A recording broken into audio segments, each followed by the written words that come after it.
بلوچستان کے شہر پنجگور سے ہمارے گدروشیا پوائنٹ کے نمائندہ فرید عمر کی رپورٹ کے مطابق پنجگور کے رہائشی پیر جان بلوچ نے پریس کانفرنس سے خطاب کرتے ہوئے کہا کہ پنجگور کے علاقے سوچیل مودی تالینڈ ٹاکی کی زمین ہمارا جدی پشتی ہے. اس کو آباد کرنے کے لیے ہم نے بور لگائے تھے جس پر لاکھوں روپے خرچ ہوئے, لیکن کوہدہ شیر جان اور اس کے بیٹوں نے رات کی تاریخی میں ہماری زمینوں پر کھودے گئے بوروں کو نقصان پہنچایا ہے.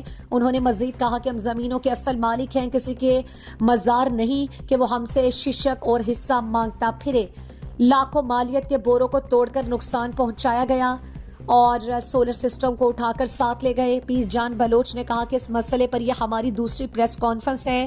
اگر ہمارے نقصانات کا ازالہ نہ کیا گیا تو اگلا پریس کانفرنس ڈی سی آفس کے سامنے کریں گے. انتظامیہ سے اپیل کرتے ہیں کہ وہ ہماری زمینوں کا تحفظ کریں اور در اندازی اور قبضہ گیری کے خلاف ایکشن لیں.